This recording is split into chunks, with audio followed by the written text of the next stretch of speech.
né le 23 juillet 1981 dans le 13e arrondissement de Paris, d'un père décorateur, designer et d'une mère traductrice, notamment du poète grec Yannis Eri accent aigu TSO. Raphaël Personnaz a commencé sa carrière principalement au théâtre. Il s'est formé au conservatoire du 20e arrondissement de Paris. Il se fait progressivement un nom à la télévision où il apparaît dans des séries et des téléfilms, où il obtient souvent des rôles principaux. Nestor Burma. Ah, c'était ça la vie. Le clan Pasquier. Guillemets simples. Il commence progressivement à jouer au cinéma dans des films plus indépendants dont certains seront des succès critiques et publics. À la petite semaine. 2003. La première fois que j'ai eu 20 ans. 2004. Ou encore La faute à Fidèle de Julie Gavras. 2006. Il apparaît dans une publicité pour la marque de jeans Levi's avec Léa Seydoux en 2007.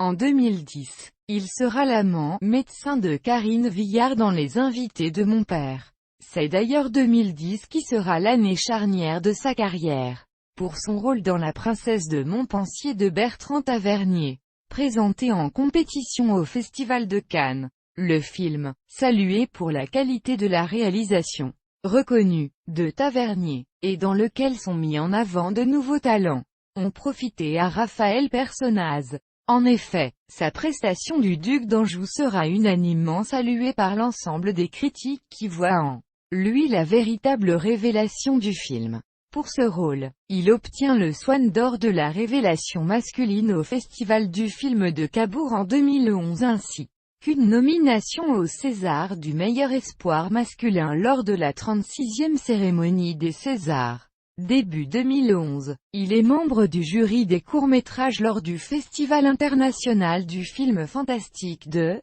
Gérardmer 2011. Il est également à l'affiche de la comédie à succès La chance de ma vie et il partage l'affiche de Force spéciale aux côtés de Diane Kruger et Benoît Magimel. En décembre 2012, il interprète le rôle d'Al dans le film dramatique Trois mondes, aux côtés de Clotilde M et Arta de Brochy. Un film réalisé par Catherine Corsini, qui vaudra une nomination au prix Un certain regard du Festival de Cannes 2012. Du 16 au 20 janvier 2013, il est membre du jury lors du 16e Festival international du film de comédie de l'Alpe d'Huez, présidé par Florence Foresti. Le même mois, il joue le rôle de Thomas Platz dans la comédie La stratégie de la poussette, aux côtés de Charlotte Lebon, et réalisé par Clément Michel. En 2013, aux côtés de Daniel Auteuil et Jean-Pierre Daroussin, il incarne Marius, dans les deux premiers volets de la trilogie de Pagnol. Marius et Fanny signés par Daniel Auteuil. Puis il est à l'affiche du nouveau Bertrand Tavernier, Quai d'Orsay, adapté de la bande dessinée homonyme de Christophe Blain et Abel Lanzac. Raphaël interprète un jeune diplômé de l'ENA, Arthur Vlaminck, appelé à travailler au service du ministre des Affaires étrangères, Alexandre Taillard de Worms. Thierry Lhermitte. Le film est présenté en compétition pour la Coquille d'Or lors du Festival international du film de Saint-Sébastien 2013 et il est également nommé au César 2014 et récompensé par la statuette du meilleur acteur second rôle grâce à l'interprétation de Niels Arestrup. Claude Maupas, le directeur de cabinet. En janvier 2014, il reçoit le prix Lumière 2014 du meilleur espoir masculin pour son rôle d'Arthur Vlaminck dans Quai d'Orsay et de Marius dans Marius. Cette même année, il est à l'affiche de 3 films. Une nouvelle amie de François Ozon, tourné au Canada aux côtés d'Anaïs de Moustier et Romain Duris. Le film est présenté au 39e Festival international du film de Toronto et au 62e Festival de Saint-Sébastien. Ensuite, on le retrouve dans Le temps des aveux de Régis Varnier.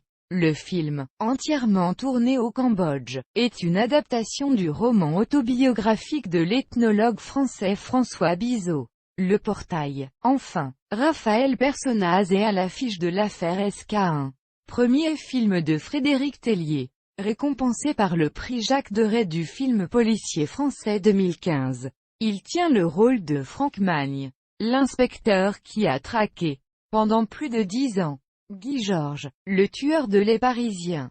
Il revient sur les planches en 2014 avec Les cartes du pouvoir de Bo Limon, auteur de House of Cards. Mise en scène de Ladislas Chola.